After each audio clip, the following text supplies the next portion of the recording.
para garantizar cierta seguridad ¿qué? A nivel biológico. Entonces, ahorita precisamente estábamos hablando con Orlando de que nosotros tenemos unos microaspersores en Cajicá del proyecto del invernadero de las Orellanas. Entonces, por ahí necesito buscar las fichas técnicas y organizar unas cositas para enviarle para comenzar a hacer una serie de operaciones. Pero entonces resulta que yo que ya les escribí, porque me pareció interesante el artículo que envió Ondina sobre lo que era la automatización y pues algo de lo que nosotros hemos venido hablando, que es el concepto de la automatización y la aplicación de la automatización, tanto en la vida cotidiana, en la vida de los productos y sobre todo el concepto que tiene la población sobre la automatización. Me causó curiosidad lo que dijo Daniel ¿sobre qué? Sobre el hecho de la guerra y todas estas vainas, eso pues ya se sale un poquito del contexto que nosotros estamos trabajando a nivel industrial. Para eso hay otro tipo de sistemas que no precisamente van ligados a la automatización, pero de cierta forma lo que me preocupa es que primero que todo el silencio de ustedes y que yo creo que ninguno leyó el artículo. A mí me pareció bastante interesante la información que presentaban ahí. Pues por eso también como que coloqué el otro y los invité a que hiciéramos ese tipo de reflexiones, porque uno no se gasta mayor tiempo buscando información o un artículo interesante o algo que se le atraviese. Parte de la inteligencia artificial y los sistemas de minería de datos que en este momento trabaja Google, que ya lleva un tiempito trabajando, es que, por ejemplo, en los sistemas de notificaciones, espero les digo cómo se llama puntualmente esa vuelta, en lo que maneja Google de la información, ahora se me olvidó cómo se llama esa opción que ellos tienen, donde nos botan información todo el tiempo, actualiza información, va relacionada con la minería de datos que hace sobre el usuario. La minería de datos es que si ustedes les dio por buscar por gafas oscuras en Google, él comienza a botarles información sobre todo lo que encuentre sobre gafas oscuras, lentes oscuros, cómo limpiar sus gafas, cómo no sé qué, si más, todo lo que está relacionado con el tema y de pronto temas paralelos, similares, homólogos que de pronto tengan que ver con el tema, y Google sí trabaja mucho con esos algoritmos de minería de datos para a través de la inteligencia artificial como ofrecerle cosas que a usted le gustaría de pronto encontrar y que ustedes dicen, uy, vea tan chévere esto, pero fue porque él hizo un trabajo de excavar un poquito en las búsquedas que usted hace normalmente y con base a eso le envía información. Entonces eso yo les decía que muchas veces es importante porque le demuestra a uno otras actividades propias de la automatización, que no es precisamente programar un PLC, montar un contactor, conectar un motor, programar un variador, conectar un sensor, sino que viene un poquito más en la parte del diseño, en la parte de la conceptualización de la automatización, y realmente eso nos abre mucho el panorama en cuanto a lo que es la automatización. Profe, una cosa que me hizo acordar en relación con el aspersor que estaban proponiendo para el paso peatonal.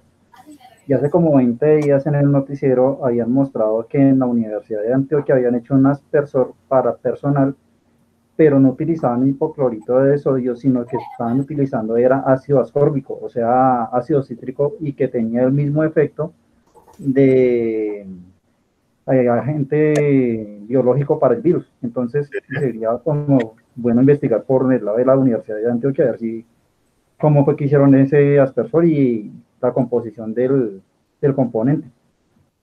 Sí, claro, inclusive eso es lo que se llaman medios invasivos, porque es un elemento que va a tener contacto con nosotros y es un elemento físico, o sea, es una partícula de algo que va a tener contacto con nosotros, porque resulta que también hay medios de desinfección por longitud de onda, por medios no invasivos, que es lo que nosotros hablamos, por ejemplo, puntualmente de la desinfección por ultravioleta. Eso es otra de las formas que se utiliza también para para la limpieza, entre comillas, limpieza biológica, y es una de las formas que uno tiene para realizar esos procesos de desinfección, y realmente son métodos válidos, y eso es parte de un proceso también de investigación. De pronto, cuando uno se pone a buscar la naturaleza del virus, cuando se pone a mirar, pues obviamente fuentes confiables sobre lo que puede ser el evitar el contacto con el medio. Alguna vez yo leía que fumar todo el tiempo cuando esté en la calle va a evitar que ese virus le vaya a entrar, porque el smog del cigarrillo va a crear como una barrera en su boca, en su nariz, y le va a generar como una protección. Yo creo que eso fue información que a alguien se le ocurrió por escribir, porque nunca más volví a encontrar información sobre eso. No está comprobado de ninguna forma que eso pueda evitar que el virus en dado caso pueda ingresar.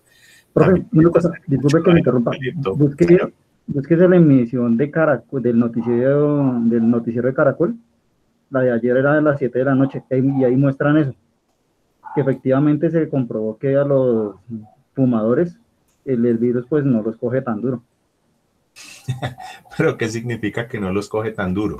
Digamos, lo que pasa, pero profe, lo siguiente, que cuando llegue y hay un fumador, las paredes de los bronquios y de los pulmones se llenan de nicotina, y esa nicotina es lo que usted está diciendo, que forma una capa que llega y lo que hace es neutralizar la acción que tiene el virus en la célula. ¿Se da cuenta? Es como un impermeable que llegue y impide que la célula golpee la célula.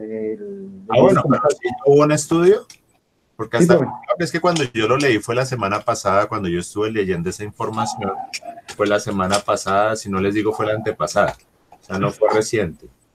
Pero si ya hay un estudio, pues eso significa que a alguien como que le interesó la vaina, y entonces pues de cierta forma ya uno puede decir que ya hay como un medio. Lo mismo pasa, por ejemplo, con el eucalipto. El eucalipto tiene la característica, por ejemplo, la planta como tal en la tierra, que seca la tierra. Por eso hay muchas zonas de reforestación, donde a pesar de que el eucalipto se ve muy bonito cuando ustedes suben a un cerro o a una reserva forestal, se ve muy bonito y huele muy bonito, lo mismo que pasa con el pino, pero resulta que son muy malos para la cuestión de la retención de agua, sobre todo en los páramos, y parte del trabajo de la CAR y de las sumatas es reforestar y quitar ese eucalipto y ese pino, porque lo que hacen es secar la tierra. Y resulta que muchas veces a uno le dan recetas para problemas respiratorios, y van incluido ahí el eucalipto, y resulta que el eucalipto, alguna vez también vi un estudio del Big Vaporú, del famoso Big Vaporú que nosotros utilizamos para las constipaciones, para las gripas y todo eso, tiene la característica de que seca los bronquios. Entonces, de cierta forma, impide que se peguen o se adhieran virus y bacterias a las vías respiratorias como tal, pero porque están secas. Y eso del todo no es bueno. Puede de pronto transitoriamente ayudar a combatir el virus puntualmente en este momento, pero de cierta forma va a dejar secuelas en cuanto al sistema respiratorio. Entonces hay una serie de pronto de información que se maneja por el conocimiento cultural, que de pronto son verdaderas, de pronto son falsas, pero hasta que no se comprueban de forma científica no se puede determinar si son válidas o no. De cierta forma es lo mismo que ha pasado con la automatización, con la implementación de muchos sistemas, que de pronto sucede cuando en una empresa quieren implementar un sistema de control que vieron funcionando en otra empresa. De pronto lo conocieron de forma empírica por la transmisión oral, que alguien de una empresa fue y contó en otra empresa que estaban utilizando este tipo de mecanismos para ahorrar tiempo, para mejorar productividad, para reducir costos, y lo fueron a implementar y no les funcionó. Esa implementación, lo que yo les escribí ayer del resultado que estamos trabajando ahorita puntualmente, que es parte del quehacer de nuestra automatización, que es realizar montajes con equipos para automatización, va ligado a no solamente conocer las metodologías, las técnicas de automatización, sino conocer a fondo bien la técnica para lograr implementarla. Entonces, ahí es cuando nosotros tenemos que ya comenzar a, así de pronto sea muy poquito lo que nos conocemos en este momento de automatización, nosotros ya tenemos la suficiente información para comenzar a implementar y comenzar a diseñar sistemas de automatización. Entonces, con base a eso, resulta que nosotros estuvimos hace poquito revisando un video que yo les compartí, pues fue algo sinceramente muy corto porque el tiempo ahorita es muy limitado para uno ponerse a salir y formar una, o más bien elaborar una presentación un poquito más extendida. Ustedes ya vieron este video, ustedes ya lo conocen, pero resulta que acá se presentan una serie de elementos con los cuales yo debo tener contacto, que van a ser la base de nuestra automatización, la base de nuestro quehacer en una empresa. A pesar aquí no estén todos los elementos con los que yo me voy a desenvolver, pero sí hay bastantes elementos que me permiten hacer una idea a lo que es un proceso de automatización. Entonces resulta que aquí, yo me imagino que ustedes ya todos vieron estos videos, no son los más profesionales del mundo, pero resulta que sí me permite reconocer elementos que en este momento ustedes ya conocen. Entonces, ya les iba a rayar acá, pero no me deja rayarles.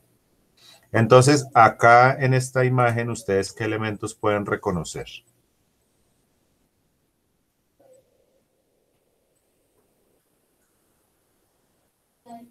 ¿Quién me dice? Señor. Pues veo 2 cilindros o uno, es que no veo bien. Cilindros neumáticos. Sí, acá tenemos uno, que es este que tenemos acá, en la Y abajo hay otro, ¿no? parte diagonal hacia la parte derecha, y tenemos acá otro sobre la parte central.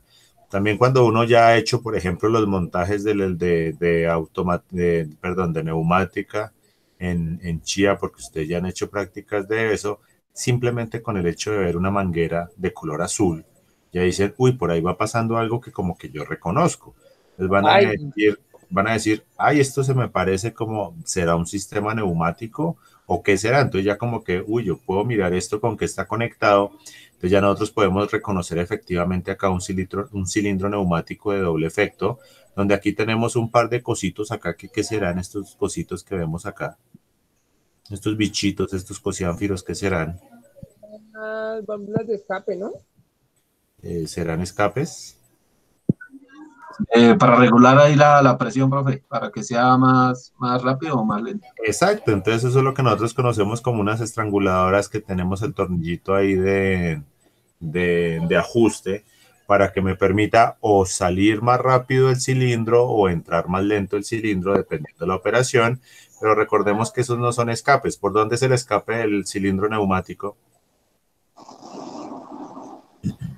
Por la electroválvula. Por la válvula, ahí es donde nosotros le colocamos el escape a la válvula. Y por ejemplo, sistemas un poquito mejor diseñados, las válvulas ya no traen escapes. Ahí se les coloca otro acople para que ese aire, que en teoría yo lo voy a devolver porque en teoría es gratis, yo no lo voy a devolver al ambiente, sino que lo voy a volver a inyectar al sistema, porque eso es plática que se me puede esfumar. El aire es gratis, entre comillas, sí, pero el proceso de limpieza y de secado no es gratis. Entonces, no siempre se recomienda que se bote el aire. Entonces, acá tenemos un cilindro neumático, aquí tenemos otro cilindro neumático, donde también podemos ver, por ejemplo, también, ¿no? señor, También veo rodamientos. se ven rodamientos, claro, son los rodamientos. ¿Ustedes alcanzan a ver el mouse cuando yo lo muevo? Sí. Sí. Entonces, acá Profe, tenemos los rodamientos, señor. tiene que también venir ahí unos sensores porque por lo que veo eso es como una empacadora automática. No sé si será de algún líquido o de algún grano. Entonces debe por lo general venir algún tipo de sensor que permita mirar el caudal con el que se está ejecutando el proceso, ¿no? Exactamente, sí, señor. Entonces resulta que, muchas gracias, acá tenemos ¿Yogur? crema de leche. Ah, ok. Esas las consiguen esas se comercializan por acá. Es que no me acuerdo que es San Fernando o algo así, no me acuerdo. Entonces acá tenemos los rodamientos, acá están los soportes donde tenemos los rodamientos y aquí vemos unos piñones. Esos piñones básicamente lo que van a hacer, ahorita cuando giremos la imagen, me van a permitir transmitir el movimiento para garantizar el flujo, en este caso del empaque. Es un empaque plástico donde básicamente lo que se va a hacer es que se le va a inyectar la crema de leche y ahí es donde se necesita, por ejemplo, un sistema de inyección. Entonces, ahí es donde ustedes van a comenzar a pensar, bueno, resulta que yo, este empaque viene en una tira plástica completa, donde básicamente lo que nosotros tenemos que hacer es buscar la forma de inyectar ¿el qué? Exactamente. El producto. Exactamente, es donde se va a inyectar el producto, entonces ustedes van a decir dónde se inyecta el producto. O sea, viene por acá arriba, por esta base, ¿cómo carajos inyecto yo el producto? Ahí es donde entra algo que, por ejemplo, yo le decía a mi hijo que día, que hay un chino colombiano que suele dar sermones acá en Colombia. ¿Sí lo han escuchado? El chino colombiano está ligado con el video de por qué los colombianos somos pobres. Japonés, profe, ¿no? Es un japonés, Kenji y algo, es que llama. Kenji, Yoko Kenji Chimura, bueno, no importa cómo se llame el muchacho, pero no, él muchas veces por la facilidad, si él es japonés, pero por la facilidad dice que es el chino colombiano, entonces resulta que él dice que tarde o temprano la disciplina le ganará la inteligencia. Y resulta que parte de nosotros comenzar a desarrollar este tipo de actividades es en una disciplina, por ejemplo, de implementar un sistema y luego implementar otro y darse a la tarea de entender cómo funcionan estos cilindros neumáticos, cómo funcionan estos sistemas, porque resulta que en este caso en particular, este cilindro que nosotros vemos aquí afuera está funcionando como una inyectora. Ese es el mecanismo de inyección de la crema de leche al sistema. Que ustedes dirían, pero pues cómo carajos, pero resulta que esta la manguera está azul. O sea, no sé, pero la manguera sigue siendo azul, ¿no? Ah, no, estas mangueras en este caso, lo que pasa es que esta máquina no está terminada. Si ustedes se dieron cuenta en el video, la máquina está sin terminar porque la que yo mostré como tal no era esta. Esta era una simplemente que está ahí en pruebas. Pero resulta que esta tobera que nosotros tenemos de entrada es parte de uno de los sistemas de alimentación de la crema de leche. Y lo ok, que hace el cilindro es empujar. Iba aire. No, obviamente el aire es para empujar la camisa, perdón, el pistón dentro de la camisa, pero esta camisa que yo tengo aquí por fuera es para hacer empujar como tal la crema de leche, porque también toca considerar la densidad del fluido o del producto que se va a empacar.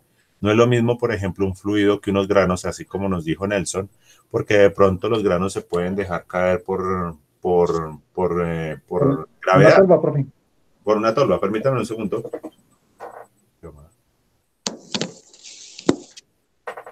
Bien, ma, en clase. La llamo ahorita más ratico, ma. Chao, ma. Entonces, ese mecanismo puede que sea una solución, pero no es la única. Y yo perfectamente puedo decir que cada uno de ustedes está en la capacidad de ofrecer una posibilidad de cómo llenar esas bolsas. Y yo no necesito en este momento saber de muchas ciencias ocultas para decir, no, me parece que lo podríamos hacer de esta forma o de esta forma o de aquella otra. Efectivamente, analizando el resto de la imagen hasta acá, pues en la parte de abajo tenemos un sistema de sellado y de cortado, porque la idea es que la máquina nos entregue la bolsa ya lista, que no necesitemos un operador haciendo el proceso de cortado. Ahora sí vemos el proceso de cortado, porque aquí lo que vamos a hacer es que vamos a sellar la bolsa y la vamos a cortar. Yo no la puedo cortar acá arriba porque me quedaría sin la parte del proceso. Entonces aquí ya vemos otra parte del proceso donde vamos a ver el cortado. Entonces la idea es que uno ya comienza a identificar ciertos elementos que me ayudan en el proceso de automatización.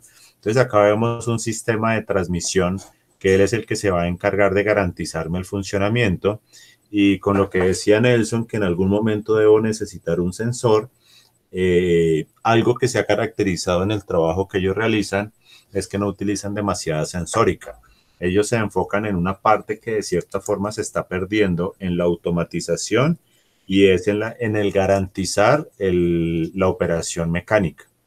De cierta forma, y en algunos procesos, porque no se puede garantizar tampoco en todos, yo puedo omitir el uso de sensores si garantizo un sistema de actuación al 100%. Si yo garantizo que siempre haya envase, en este caso la bolsa, y que siempre haya crema de leche, y que en este caso el desplazamiento del pistón a través de la camisa donde está la crema de leche siempre me va a dar la misma medida, yo no tengo por qué, por ejemplo, tener un sensor de caudal, porque yo siempre voy a garantizar la misma dosificación.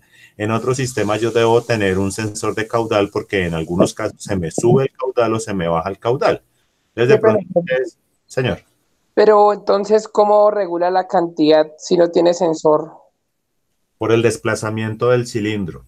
Lo que quepa en el cilindro es lo que pide la bolsa. Entonces, el diámetro del cilindro y el alto del cilindro, cuando yo busco el volumen, haciendo una operación matemática sencilla, yo puedo saber qué tanto hay ahí y con la densidad del fluido, yo puedo saber el peso. Entonces, si yo necesito 70 gramos, yo simplemente le digo al cilindro, debe tener al del líquido, debe tener una longitud de 10 centímetros, por ejemplo. Si necesito 100 gramos de material, de producto, pues entonces ya no hago un cilindro de 10 centímetros, sino de 12 centímetros. Qué pena que me interrumpa. Señor. Pero entonces, si voy a llenar un ejemplo de libra, siempre me va a llenar solo de libra, porque tendría que cambiar el pistón. Exacto, depende del proceso, por eso le digo que depende del proceso, pero si yo puedo garantizar los sistemas mecánicos de que no me fallen, yo puedo omitir mucha sensórica. Ahora que... pero disculpe, ahí no incluye también el nivel de presión que tenga el inyector en relación al aire comprimido, o tiene que jugar el mismo. Porque digamos, yo puedo tener un X cantidad de contenido, digamos, pero si, digamos, esa X cantidad de contenido necesita cierta presión de aire para que pueda ser suministrado al empaque.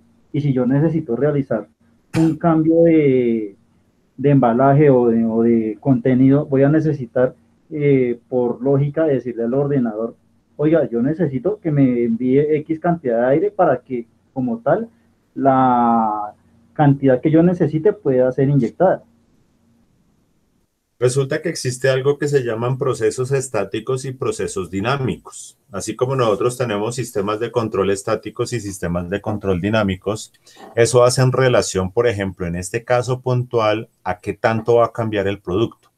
Entonces, cuando yo hablo de un sistema dinámico, es que estoy diciendo, por ejemplo, en este momento tengo un rollo de 15 kilos de plástico para envasar y él es de 70 gramos.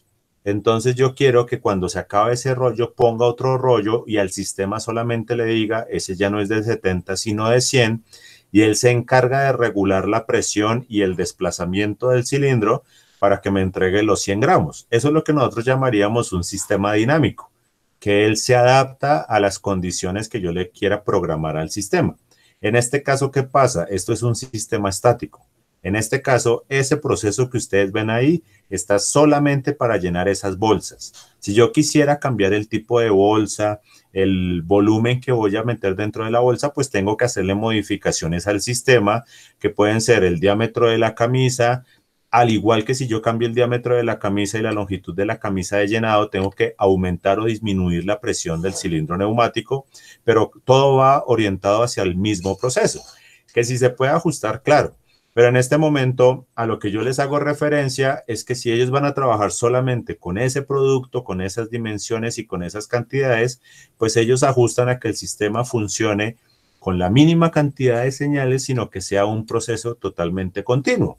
Que eso de ciertas formas se ha omitido y lo que hacen, porque ahorita hay muchas empresas de venta de suministros de automatización que les ofrecen a ustedes cualquier cantidad de sensores para que los incluyan dentro de un proceso, pero no siempre se necesita. Entonces, por ejemplo, un grupo de electricidad que hace poquito salió, que presentaron un sistema de llenado, resulta que ellos presentaron un sistema, fueron dos grupos, uno presentó un sistema donde teníamos un motor paso a paso en la base que me permitía girar como una especie de bandeja donde se iba colocando en base para ir llenándolo. Hagan de cuenta que yo voy girando la bandeja y en la bandeja va a ir envase vacío para comenzar a llenarlo. Entonces ellos tenían un sensor de posición para que me indicara cada vez que había un envase y se activaba el llenado. Eso es una forma de hacerlo.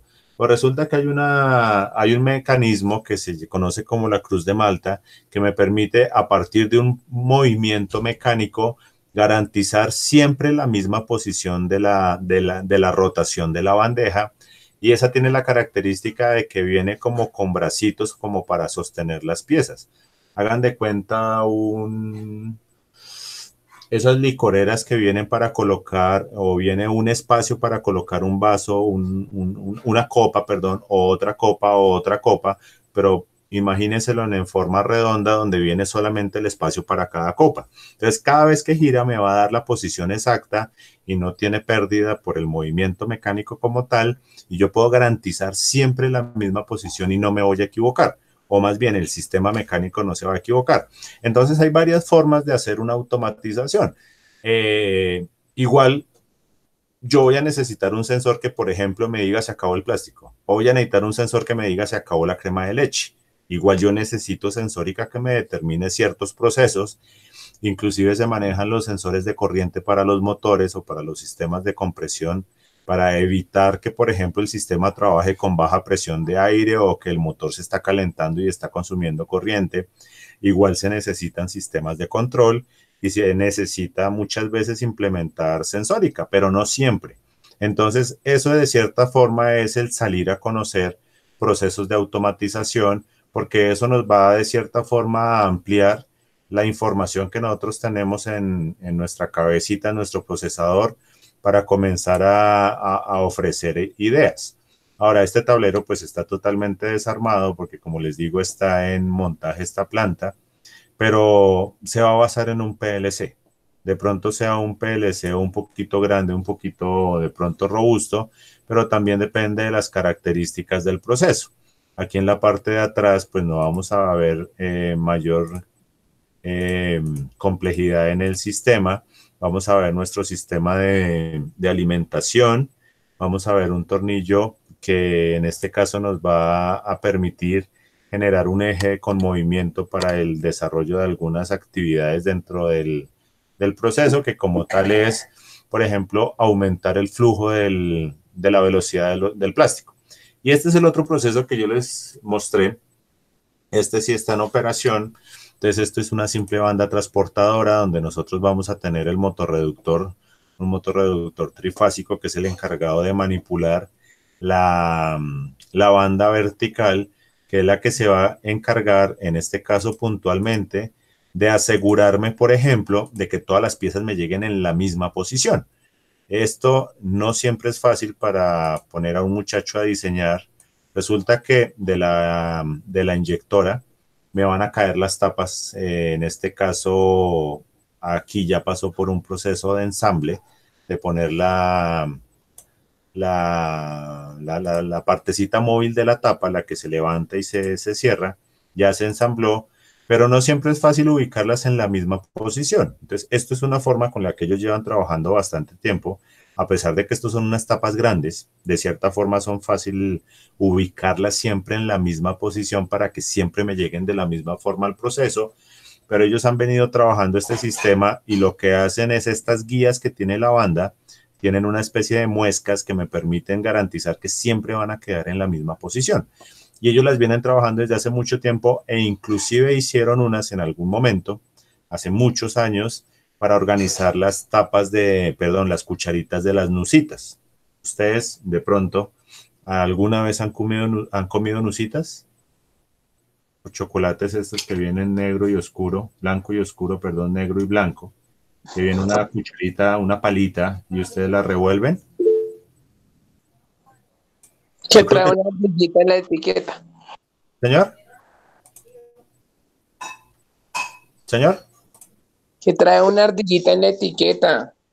Bueno, todos conocen la nusita. Resulta que eso es una tapa una cuchara supremamente delgada.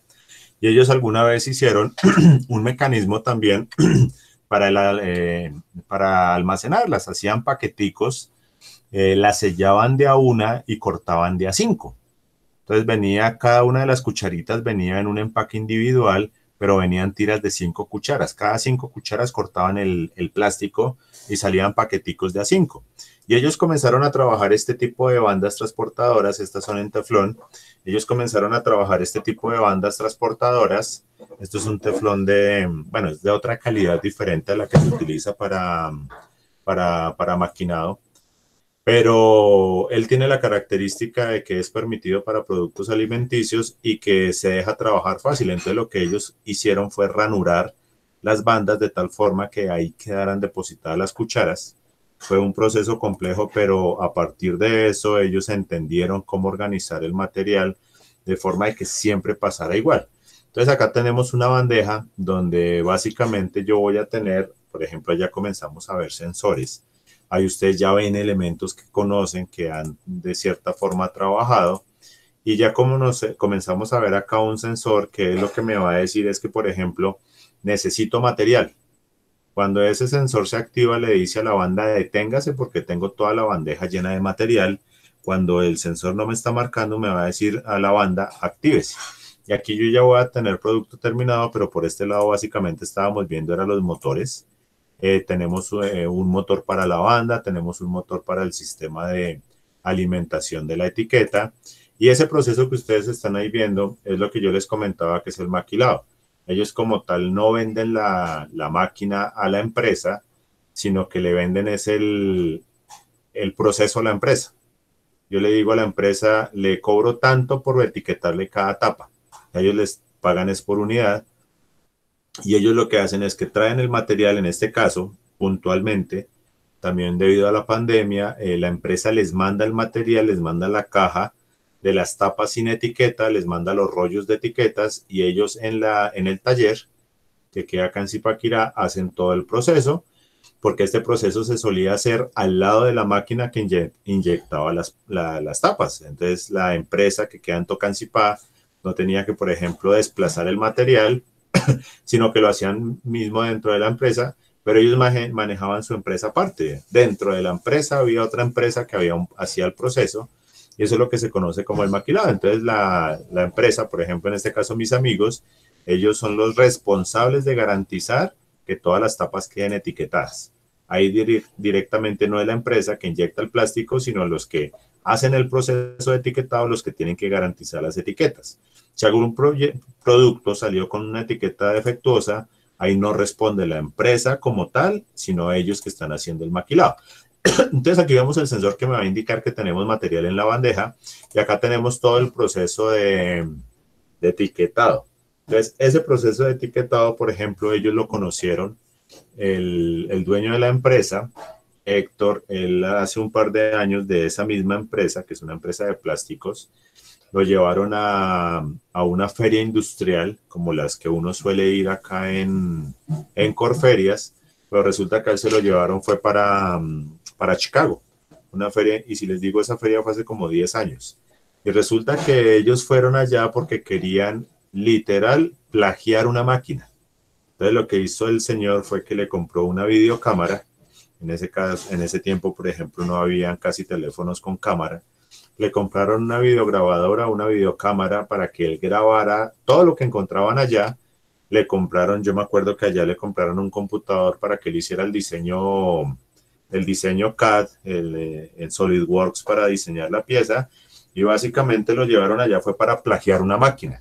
Y él lo único que se dedicó a partir de su rol como ingeniero mecánico fue grabar la máquina como tal que querían reproducir acá en Colombia, pero él tenía que ver los detalles, que es muchas veces lo que nos toca hacer a nosotros, nos toca hacer, entrar a mirar una máquina, pero en el detalle de los elementos de pronto que son claves en el diseño de una máquina. Por ejemplo, no me tengo que preocupar mucho, aunque sí de los rodamientos, del diámetro de los ejes, de la longitud de los ejes, sino como tal el proceso como tal para intentar reproducirlo. Y si ustedes de pronto se dan cuenta, esa máquina tiene muchos retazos. Ellos lo que hicieron fue comenzar a generar el prototipo, que eso es lo que ellos tienen ahí porque en la empresa tenían la máquina final porque ya era más bonita y esta de cierta forma es el prototipo que tiene una serie de elementos, como por ejemplo acá, que son retazos de una cosa con otra cosa, y lo que hicieron fue generar la máquina que me hiciera el proceso, y en este momento esa es la que tienen trabajando ahí, y en la empresa tienen la otra, que es, por ejemplo, si todas las piezas son en acero inoxidable, o sea, es diferente. Por ejemplo, este acrílico es reutilizado. Este acrílico está grabado con un CNC, ahí habían hecho una figura, ahí tiene mucho material reutilizado, pero entonces ahí la parte importante es entender el funcionamiento, que por ejemplo ustedes dirían, ¿para qué le dan tantas vueltas a ese rollo? Y eso es con el fin, por ejemplo, acá, de garantizar que se despegue la etiqueta de la cinta como tal del rollo. Hay un proceso, si ustedes se dan cuenta, que tiene un agujero más encima del rollo, el adhesivo, y ese adhesivo tiene que ser controlado desde que se retira de la cinta hasta que se pone en la tapa como tal. Y aquí de cierta forma tenemos lo que nosotros solemos decir como el cerebro de la operación, y ahí tenemos todo lo que nos controla el proceso. ¿Qué podemos entender o qué vemos ahí? ¿Qué reconocemos ahí? Un PLC. Sí, ¿alguien me puede decir qué tipo de PLC es? Porque ese tenemos en Chía.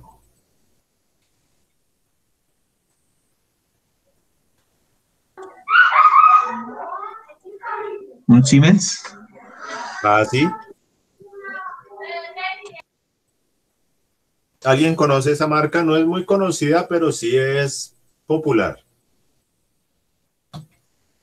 ¿Cuál? ¿Cuál es?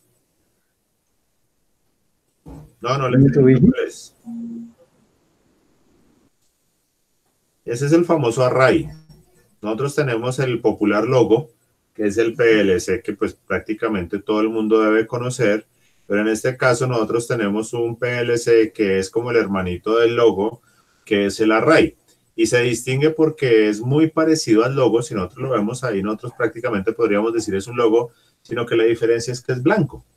Y acá en esta partecita, lo que pasa es que uno ya lo reconoce, acá dice Array, pero es un PLC, inclusive la programación es exactamente igual que la de logo, a diferencia de logo, no tiene cómo conectarlo. ¿Perdón? ¿Tiene display? ¿Qué es eso negrito que se ve? Sí, eso que se ve verdecito es un display, porque es que resulta que estos PLCs, al igual que el logo, se programan en la carcasa. O sea, esos teclados que nosotros vemos ahí verdecitos y grisecitos son para programarlo. Eso de cierta forma es lo que hace tedioso programar un PLC logo, porque la mayoría de casos la programación del PLC se hace simplemente con el control que nosotros tenemos ahí. A pesar de que se consigue el cable de esos PLCs, el cable es supremamente costoso. Inclusive en estos momentos uno puede decir que el cable es más caro que el PLC. Son cables más o menos de 180 a 250 mil pesos. Para hacer un cable USB es supremamente costoso. Y el del logo es complicado conseguirlo, o sea, es escaso. El de la raíz sí es casi que remoto. Entonces es más factible poner a un operario, enseñarle a cómo meter el bloque, porque ahí se programa por bloques, y ponerlo a programar el bloque. Es un poquito complejo, pero igual es muy funcional.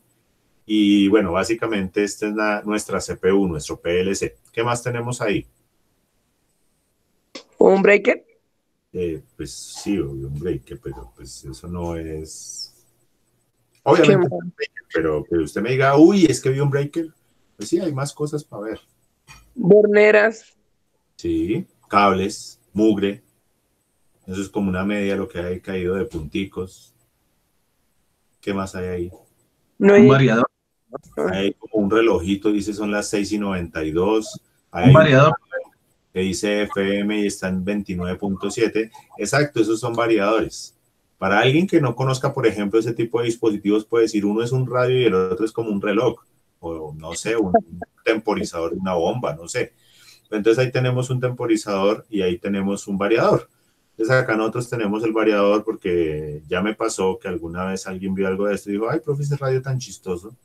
Porque mira, ahí está la perilla, ¿ese es del volumen o del dial? Y pues obvio del volumen, porque acá están las flechitas del dial. Y yo creo que se fue confiado de que eso era un radio. Pero esto es para nosotros un variador de velocidad que se va a ser el encargado, por ejemplo, en este caso, de detener la banda o darle continuidad al proceso. Y de cierta forma también, aunque en este caso no está programada la rampa, ahí se le puede programar la rampa de arranque y de frenado del motor como tal. Acá también vemos, por ejemplo, un proceso mecánico. Venga a ver si, obviamente ahí está claro el proceso mecánico, pero ¿cómo harían ustedes esa parte del proceso que nosotros tenemos ahí, que es el que está como machacando las tapas? ¿Cómo harían ustedes ese proceso?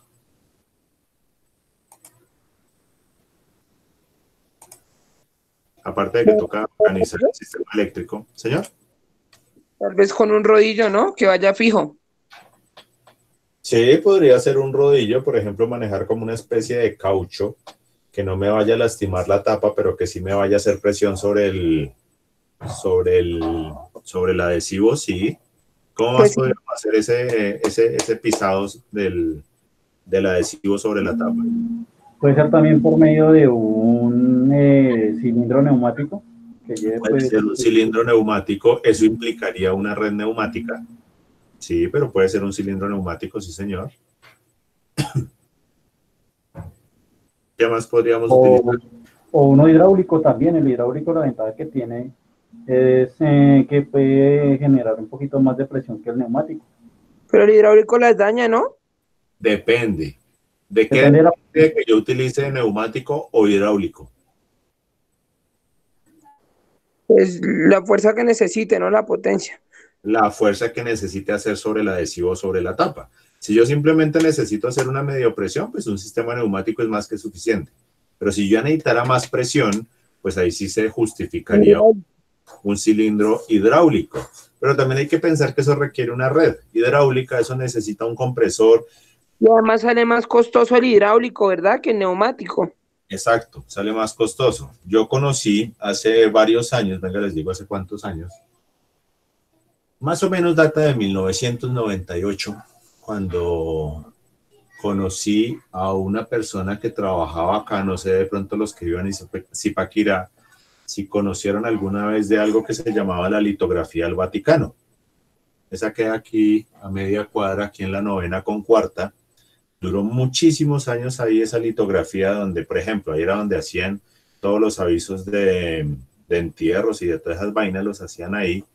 Y resulta que mi amigo que trabajaba ahí, él manejaba una máquina que se llama la Heidelberg, que es una máquina alemana que es la litografía, la máquina litográfica.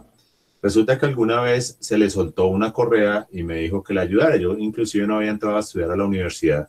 No, mentiras, allí ya estaba en la universidad, pero estaba recién empezando. Y él obviamente ya llevaba mucho tiempo trabajando con su máquina y yo me puse como a entender la máquina.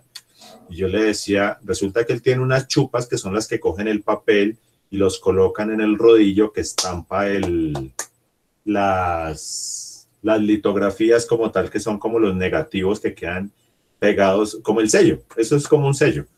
Y entonces yo decía, pero si esto solamente tiene una toma eléctrica, que inclusive eso era un sistema trifásico, ¿de dónde sacaba el aire? Resulta que esos alemanes, esa máquina ya tenía como 50 años. Cuando diseñaron la máquina, todo funcionaba a partir de un solo motor. Y esa correa que se soltó, hagan de cuenta, donde se ven esas correas, como la correa de servicios o de accesorios de un carro. Va conectada a una máquina que deriva todo y... Saluda. Hola. Y esa correa es la que se encarga de transmitir el movimiento y la energía a todos los procesos. Algo muy parecido pasaba dentro de esa máquina y era una correa a la que le entregaba el movimiento, todo era sincronismo a todo, y resulta que esa misma correa conectaba con un accesorio que era un pequeño compresor que él mismo generaba el aire para generar vacío para coger las hojas. Entonces era un proceso tan supremamente complejo y al mismo tiempo, si ustedes hubieran visto esa máquina, se veía tan supremamente sencillo que era donde uno hablaba de la ingeniería alemana, que todo era tan perfectamente diseñado y tan al mismo tiempo robusto, que era una máquina, valga la redundancia, robusta, pero sencilla. Y de cierta forma, eso es algo que uno tiene que contemplar en este tipo de mecanismos. En este caso, por ejemplo, todo el sistema es eléctrico. Pero si yo quisiera montar un sistema neumático, tengo que mirar dónde lo voy a conectar. ¿Qué tan viable es si yo voy a desplazar esa máquina porque estamos hablando de que es una máquina que arriendo el proceso, ¿qué tan fácil me queda montar un sistema eléctrico o un sistema neumático o un sistema hidráulico? Porque resulta que presión también se puede hacer con un motor eléctrico y también se puede hacer bastante presión o muy poca, que de cierta forma se puede reemplazar por un sistema hidráulico o un sistema neumático. Entonces eso es lo que de cierta forma nosotros tenemos que buscar en el momento de que todos estamos mirando cómo se genera este sistema y pueden salir muchas opciones de cómo diseñarlo, cómo mejorarlo, cómo optimizarlo si de pronto encontramos fallas. Entonces resulta que ese sistema, por ejemplo, que está ahí, está es con una biela. Es una biela la que está haciendo que se genere ese movimiento y es base del mismo movimiento del sistema que me está haciendo mover la cinta. Ya está comiendo, ya están sirviendo la comida. Bueno, muchachos, nos queda poquito tiempo porque ya están sirviendo la comida. Ya no me comí yo. Entonces, eso es lo que nosotros tenemos ahí, eso que tenemos ahí verde se llaman O-rings. Eso venden los metros y los metros y los metros de O-rings. Si ustedes lo compran, los sellan, dependiendo la necesidad que tengan para lo que lo quieran utilizar. En ese caso, por ejemplo, ahí están transmitiendo movimiento. Ahí estoy viendo cómo se están organizando las tapas. Simplemente quedan en el sistema las que se organicen. Y ahí tenemos simplemente un motor, que en este caso está funcionando, es como un ventilador. Ese es un ventilador, un motor de velocidad que tiene ahí una aspa y lo que está haciendo es soplándome las tapas. De cierta forma tiene dos procesos, ustedes de pronto no alcanzan a notar ahí la velocidad, pero él es bastante, o sea, tiene un buen flujo de caudal porque al mismo tiempo que las está empujando, también las está limpiando porque dentro de la caja también nos dimos cuenta que quedan partículas, residuos de plástico del proceso de quitar la rebaba cuando se soplan las tapas. Entonces hace como más o menos la doble función. Entonces si nosotros miramos, en esencia es un sistema sencillo, pero requiere diseño. Un diseño que en este caso, por ejemplo, está controlado con un PLC. La característica principal de ese PLC es que es pequeño. Pequeño en cuanto a la cantidad de puertos que tiene, que presenta. Si ustedes se dieron cuenta, tiene muy poquitos pines. ¿Dónde está? ¿Dónde está? ¿Dónde está? Creo que estaba por acá atrás. Bueno, ustedes vuelven y lo ven. Donde se ve el PLC. Y a pesar de que es un PLC un poquito más grande que el logo, tiene un poquito más de pines de entrada y de salida del logo. Entonces podemos decir perfectamente que tenemos 6 puertos de entrada, 6 pines de entrada y por ahí unos 6 de salida. Yo no me acuerdo de ese puntualmente de cuánto es, porque por ejemplo un logo normalito de los que nosotros conocemos podemos decir que tenemos, por ejemplo, 8 pines de entrada y 4 pines de salida, que eso es demasiado poco para un proceso que en este caso nosotros de cierta forma podríamos decir que es complejo, pero está simplemente controlado con eso, no tengo más. En este caso, ¿qué tantas salidas utilizamos en este sistema? ¿Cuántos actuadores vimos en este sistema, muchachos?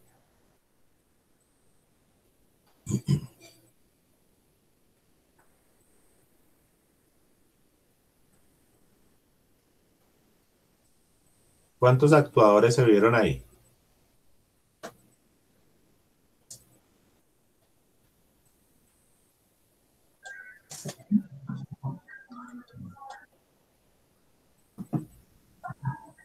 No lo entiendo, profe. Actuadores está refiriendo a motores, ¿sí?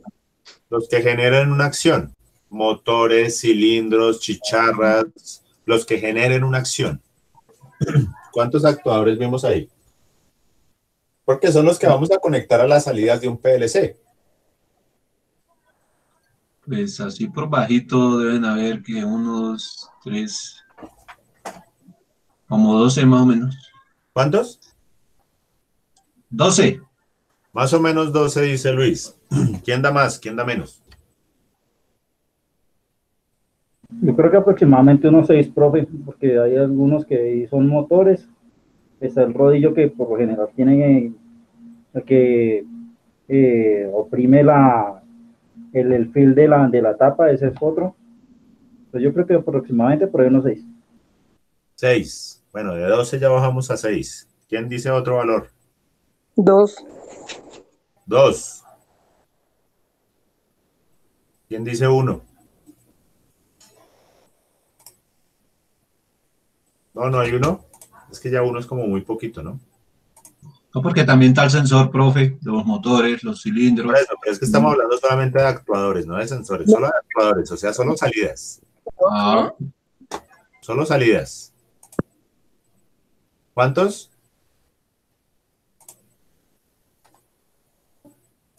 Entonces, miremoslo por encima. Tenemos el motor de la banda vertical.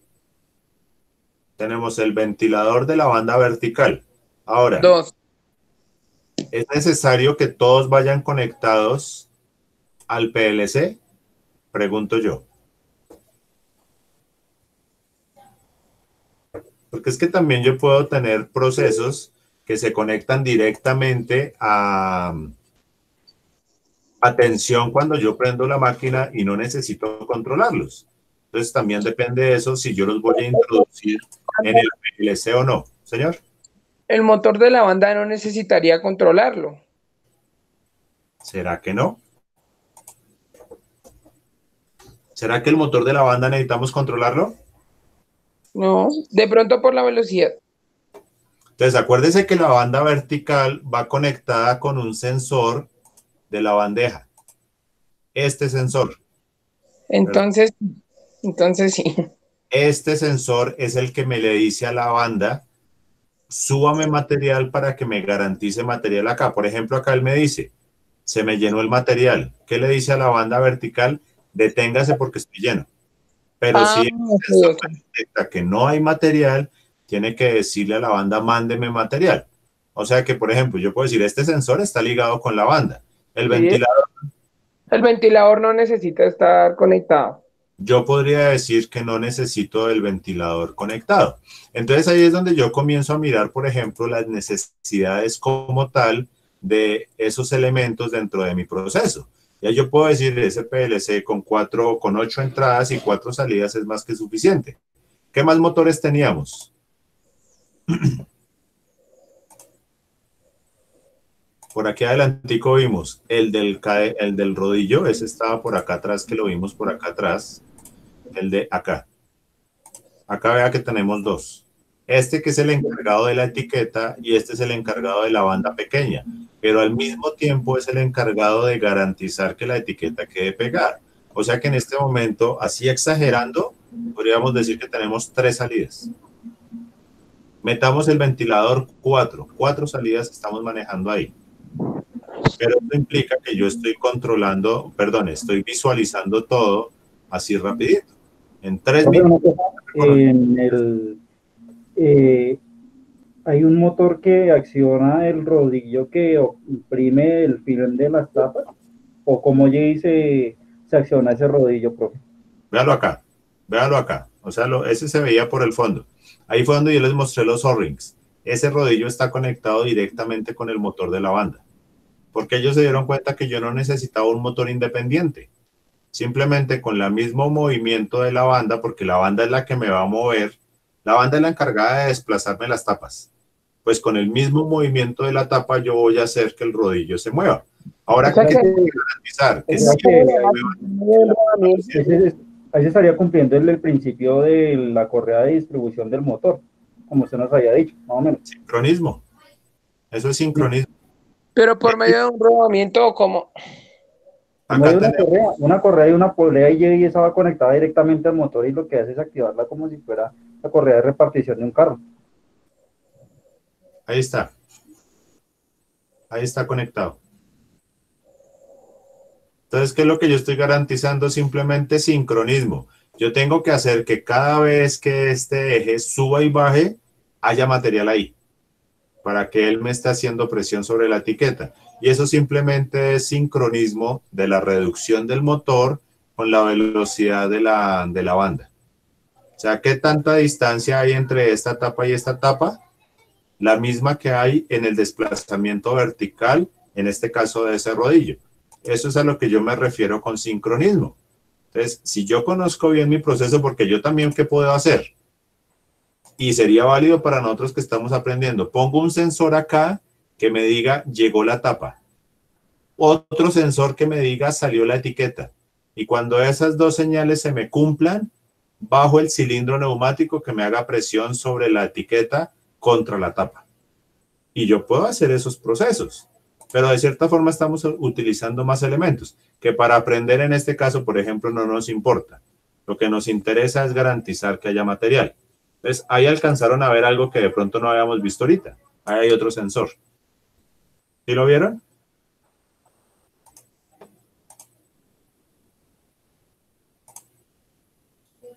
En la cinta hay otro sensor, véanlo acá. Él me está detectando color. ¿Y qué color me está detectando en este caso? El verde de la etiqueta versus el blanco de la cinta. Y él me está diciendo, hay material, y yo estoy garantizando de cierta forma la sincronía. Y en este caso, por ejemplo, el variador del motor. O sea que si no hay material, ¿se frena? Claro.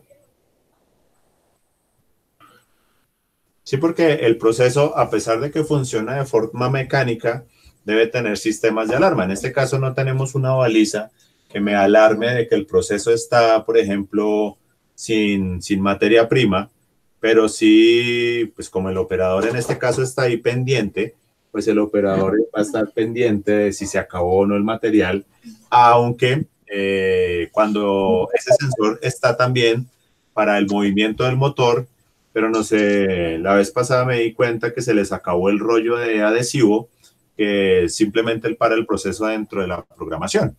¿Y no Entonces, tiene chicharra? No. Pues que avise que no, se paró. no, porque en este caso, así como ellos lo tienen trabajando, ahí ustedes vieron la chicharra, que es la que grita, Héctor, se acabó la cinta. Y ya, eso es todo. Ahora, si yo lo quisiera poner de forma totalmente automática en un proceso, pues sí tengo que implementar, por ejemplo, un sistema de alarma de la alimentación de las tapas, un sistema de alarma de la alimentación del adhesivo, un sistema de alarma si vieron que la materia prima salía para una caja, que me indique, por ejemplo, el sistema de almacenamiento final ya está lleno o no hay.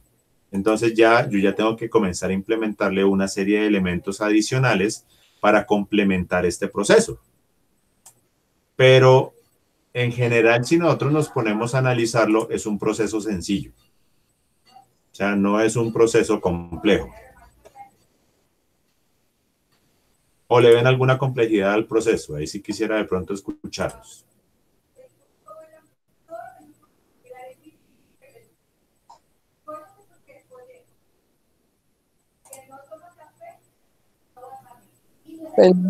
Se ve sencillo. Cierto que es sencillo. Ahora, ¿qué es lo que necesito? Que lo analicen. Simplemente necesito que lo analicen.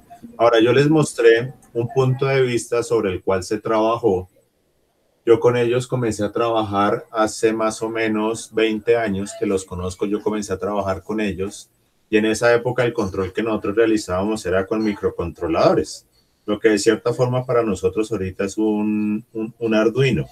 Nosotros trabajábamos con unos microcontroladores que eran los Motorola, ahorita se conocen como Freescale, y también trabajábamos con los que en ese caso yo estaba trabajando en la universidad, que son los PIC de microchip, y nosotros todo ese control que hacíamos en ese tipo de máquinas, porque esas máquinas ya, o sea, similares para otros procesos, nosotros los hacíamos, pero todo controlado con PICs.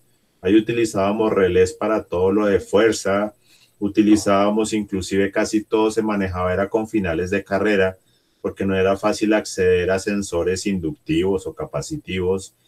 Manejábamos mucho sensor óptico reflectivo a partir de LEDs infrarrojos, receptores y transmisores infrarrojos. O sea, nosotros mismos fabricábamos nuestros LEDs y básicamente el control que nosotros realizábamos era programación de microcontroladores, que en esa época, por ejemplo, tampoco se utilizaba mucho el C. Era mucho en lenguaje de máquina, lenguaje ensamblador. Eran unos procesos de programación un poquitico complejos, pero de cierta forma es lo mismo que se está trabajando ahorita y lo único que cambiaron fue el sistema de control, pasaron de un microcontrolador a un PLC, que me facilita el microcontrolador, por ejemplo, el PLC, por ejemplo, que yo ya no tengo que hacer la etapa de adaptación de potencia de las señales. O sea, un sensor que funciona a 110, pues lo conecto a 110 o a 24 y él me lo lee y yo tengo salidas al relé que yo las puedo manejar a 24, a 110, a 220, 440. No había problema. En esa época sí nos tocaba hacer todas las adaptaciones de la etapa de potencia, que es de cierta forma lo que ustedes están aprendiendo a hacer. Y ya perfectamente nosotros podemos replicar este mismo proceso a nivel de un microcontrolador, como por ejemplo el ATmega. Entonces, eso va a ser parte de una actividad que se va a desarrollar de aquí al sábado, donde en este momento ya tenemos un proceso puntual. Ese es un proceso que vamos a trabajar. Señor. Una pregunta. Digamos, también existe la posibilidad de no utilizar ningún tipo de controlador, sino hacerlo todo de manera física. Digamos, lógica cableada, sí, claro. No me refiero a no utilizar ninguna parte ni de lógica programada ni de lógica cableada, sino simplemente por la parte física nomás. Pues usted contrata un operador que quita la etiqueta y la pegue y lo bote, quite y pegue y bote. No es eso, no, digamos, es simplemente, digamos, como no se refiere a eso, yo sé el mismo proceso, pero sin la necesidad de utilizar ni un controlador, tanto lógico ni cableado, sino que todo sea por parte mecánica. Sí, claro. Resulta que ellos una vez diseñaron un proceso, están las cucharitas de la nucita que yo les dije, pero hay unas cucharitas más grandes que en ese momento, yo no me acuerdo de qué proceso eran como que de Alpinet, unas cucharitas de plástico un poquito más grandes. Y resulta que ellos igual diseñaron una máquina que hacía el proceso de almacenarlas. Venía la cinta de plástico y ellos lo que hacían era meter de a 4 cucharitas y las sellaban y las cortaban y las entregaban. En esa época yo tenía un grupo de estudiantes en Zipaquirá, ellos tenían el taller en Las Villas en esa época, y yo me llevé los estudiantes desde la Uniminuto, que quedaba relativamente cerca, hasta allá. Ellos estaban estudiando un técnico en electrónica, un tecnólogo en electrónica, estaban como en 4º semestre, precisamente estábamos viendo microcontroladores y nos fuimos allá a que conocieran el taller, a que conocieran un torno, a que conocieran una fresa, a que conocieran varios elementos, y resulta que ellos tenían la máquina ensamblada, era una máquina redonda, donde por una parte del sistema entraban las cucharas, lo mismo caían de una tolva, y por el otro lado salían ya envasadas. Resulta que cuando ellos llegaron comenzaron a ver el proceso y bien funcionaba, ellos estaban haciendo pruebas porque muchas veces las pruebas de una máquina pueden durar perfectamente un mes, dependiendo de la complejidad del proceso, y resulta que todos ellos vieron la máquina funcionando y nos dimos cuenta que funcionaban, y pues bien, en ese proceso, en ese momento, como también estábamos en el proceso de diseño, simplemente se les preguntó a ellos, había como una tapa encima de todo lo que había debajo que hacía todo el proceso de control, y se les preguntó a ellos que qué creían ellos que había debajo de esa tapa. Entonces ellos comenzaron a colocar, a decir que teníamos sensores, cilindros, una gran cantidad de piezas que me garantizaban el proceso que funcionara.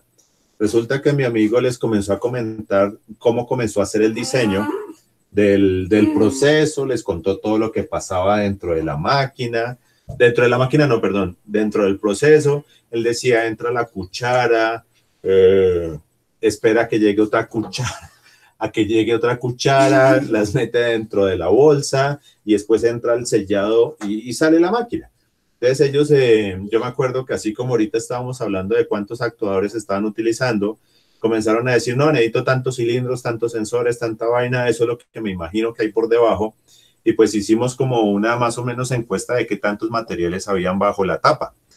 Cuando él levantó la tapa, ellos quedaron sorprendidos porque resulta que no había absolutamente ningún sensor ni nada.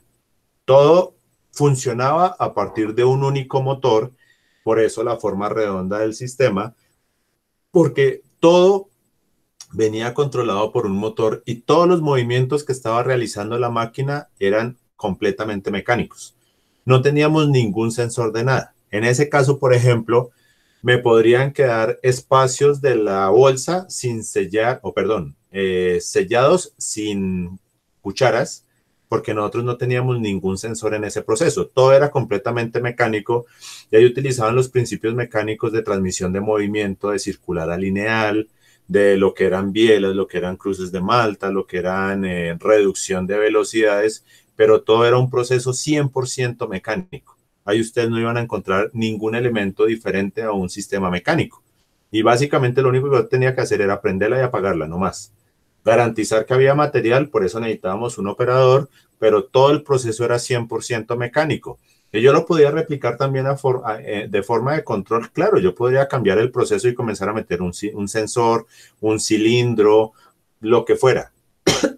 Pero en este caso en particular, todo el proceso era 100% mecánico. ¿Se puede hacer? Totalmente. Pero también depende de las características del proceso que yo necesite implementar. Hay procesos que de pronto no me van a permitir que el sistema sea 100% mecánico, así fuera mecánico eléctrico, porque todo dependía de un motor eléctrico. Pero muchas veces voy a necesitar un sistema de... No es tan confiable, ¿cierto? Sí, puede que no sea tan confiable y puede que me pase que voy a tener problemas de producto no conforme, porque, por ejemplo, en este caso, iban a haber casos donde me iba a sellar la bolsa, pero no había nada dentro de la bolsa. Entonces, ahí lo único que decían era, si yo tengo todas las cucharas en la tolva, voy a tener que siempre, bueno, las cucharas y la bolsa para sellarlo, yo siempre voy a tener materia a la salida, producto sellado. Si no tengo cucharas, pues no tengo producto sellado, pero eso ya también, por ejemplo, en ese caso dependía del operador. Ahí él tenía que garantizar que siempre tuviéramos el material. Entonces, hay muchas formas de ver un proceso. No hay una única forma de resolver una situación. Hay muchas formas de resolver la situación, pero nosotros tenemos que practicar en esas formas. Entonces, sí se pueden hacer procesos 100% mecánicos. No siempre vamos a necesitar de un sistema de control eléctrico, pero todo depende del proceso. Yo puedo hacer un envasado, por ejemplo, en este momento que necesito vender alcohol, alcohol antibacterial. Yo puedo hacer una máquina de llenado de envases 100% mecánico y no voy a necesitar ningún elemento de pronto eléctrico, inclusive con una bicicleta. Pero si yo ya lo quiero comercializar, si yo lo quiero meter dentro de una empresa, resulta que tengo que cumplir con una normatividad y me va a exigir que, por ejemplo, debo tener el start, el stop, debo tener balizas, tengo que tener señalización y eso me implica ya ciertos tipos de control eléctrico. Entonces, no siempre es tan fácil tener sistemas mecánicos porque al igual voy a necesitar sistemas de control eléctrico. O sea, veo más viable la lógica cableada, ¿no, profe? Señor. Veo más viable la lógica cableada. Depende, también depende del proceso. Lo que pasa con la lógica cableada, lo que pasa muchas veces con la lógica cableada es que el espacio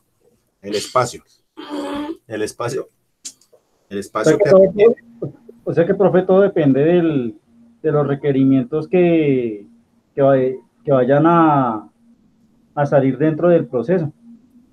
Y depende del tipo de industria. Exacto. Entonces, digamos, si como en X industria, pues depende de lo que ellos exijan, pues es donde uno puede implementar cierto control o no. Sí, pero de cierta forma uno es libre de escoger el método de control desde que soluciona la problemática. Lo que pasa es que si yo voy a conectar un motor, necesariamente necesito tener protección del usuario, del operador, y de ahí en adelante tengo que proteger la red eléctrica y de todas maneras, por lo mínimo, necesito colocar un stop y un paro de emergencia. Necesito como mínimo colocar una baliza de señalización de que, por ejemplo, el proceso o está parado o está en funcionamiento. Y si va a tener, por ejemplo, en este caso, que el sistema dependía de un operador que alimentara la tolva, tengo que tener un sistema de señalización de que, por ejemplo, se está alimentando la tolva.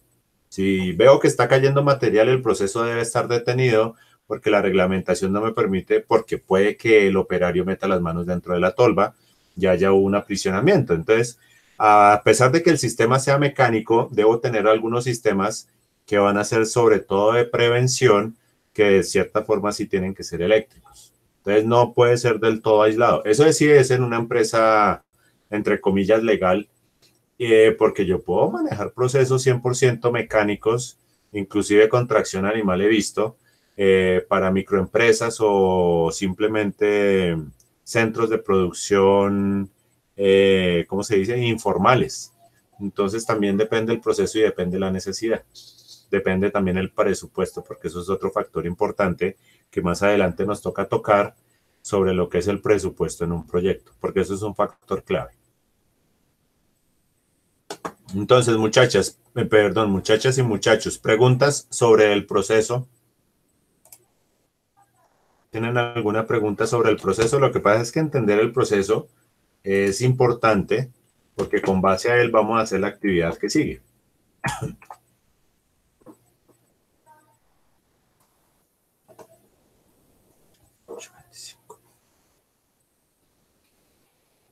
No hay preguntas, listo. Entonces, ahora, ¿cuál es la actividad que sigue? Resulta que vamos a hacer un diseño de control para este proceso de automatización. El video ustedes lo pueden revisar cuantas veces quieran. Yo se los cargué en el grupo. Bueno, yo ya lo había cargado hace días, pero yo no me había dado cuenta que no se había procesado la carga del video. Que día lo volví a cargar y se los compartí para que ustedes lo puedan revisar. Pero entonces necesito básicamente el control de esa máquina a partir del sistema embebido Atmega, o sea, a partir del Arduino. Entonces la idea es que ustedes inicialmente van a entender el proceso, van a determinar cuáles van a ser las entradas del proceso y las salidas del proceso, o sea, cuántos actuadores y cuántos sensores tenemos. Así por encimita vimos dos sensores, que era el de la bandeja y el de la bandeja de las tapas, y el de las etiquetas. Igualmente hay otro elemento de entrada al proceso, que es el start y el stop, que estaba al lado derecho en este caso, del supervisor del proceso, que el supervisor se llama Cristina, y el resto teníamos era actuadores, el motor de la banda vertical, digamos que vamos a incluir el ventilador, y teníamos otros elementos ahí. La idea es que vamos a hacer el diseño del control de ese sistema, de tal forma que yo pueda ir a donde mis amigos mañana y decirles, vea, podemos cambiar ese PLC por este mecanismo y por este control y le va a funcionar perfectamente igual, solamente es desconecte y conecte. Entonces, esa es la actividad que nosotros vamos a desarrollar de aquí al viernes. Y el viernes simplemente cada uno de ustedes me va a presentar la solución que planteó para ese proceso en particular. Por eso es importante que esté claro el funcionamiento del proceso para que asimismo podamos dar una solución clara a la situación que se nos está presentando. ¿Preguntas?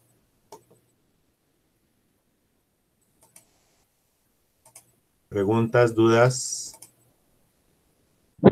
Espera, voy a preguntar algo, es que no sé si entendí bien. Pregunta. ¿La actividad es cambiar el controlador? La actividad es diseñar el control de esa máquina. Para el viernes, para el sábado, Luis. O sea, pues prácticamente tienen hoy y mañana para pensar en el desarrollo de la solución a partir del Arduino. Y pues ya cuando ustedes tengan claro cómo lo van a solucionar y sobre todo que entiendan qué operación viene primero y qué operación viene después, no se gastan más de 20 líneas de código para ese programa. Es un programa supremamente sencillo, pero sí deben tener claro cómo funciona la máquina para que asimismo puedan hacer el control. O sea, básicamente lo que le vamos a decir a ellos, vamos a quitar ese array y vamos a colocar un Arduino. Y ustedes ya lo tienen programado.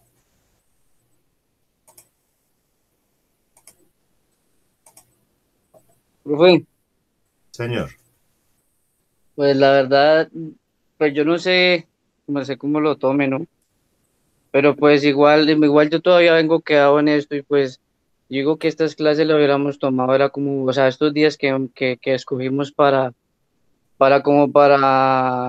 compensar temas y lo que o sea, o lo que en mí he fallado, ¿sí me entiendes? Lo que me falta todavía por compensar, pero es que es cada vez, cada clase es más tema, profe. Pero es que si usted se pone a mirar, esto no es más tema. O sea, aquí no vamos a cambiar de una entrada digital y una salida digital. Es más, aquí ni siquiera necesitamos el for que estábamos trabajando para las rampas. Aquí no estamos haciendo nada diferente a lo que ya hemos venido trabajando. Aquí no estamos avanzando en tema. De cierta forma le estamos dando una aplicación a lo que estamos trabajando. Es que yo no toda la vida voy a prender un LED y voy a oprimir un pulsador.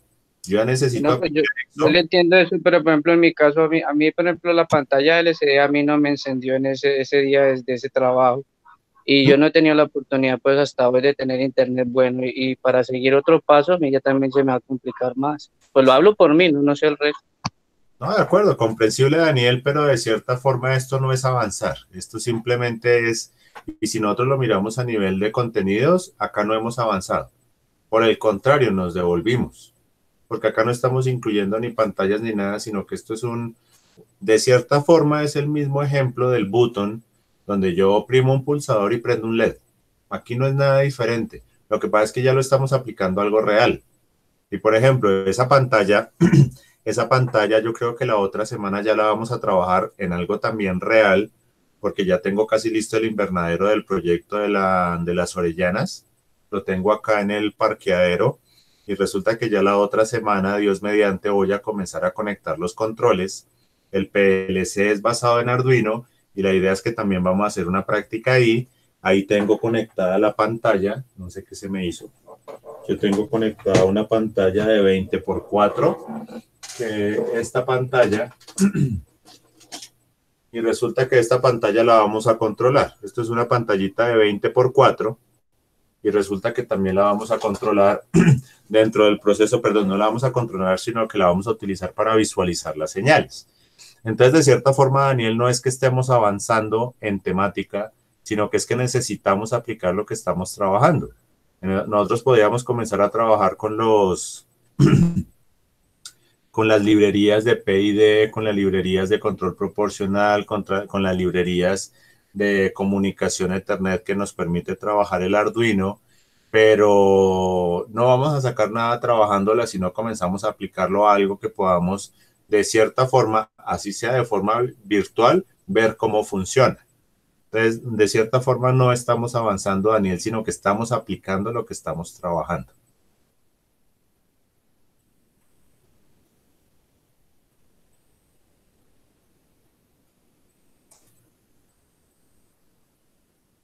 ¿Alguna otra situación, algún otro comentario de pronto, muchachos?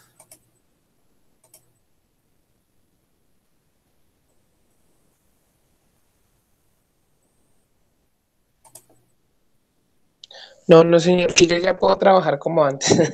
Ya terminé el trabajo pendiente que tenía. Ah, listo. Listo, muchachos. Entonces, ahora más rato igual les comparto la grabación de la sesión, de pronto para que revisen la información. La voy a detener acá para que no quede tan larga. Qué pena, si uno puede implementar otro sensor, ¿puede o únicamente con lo que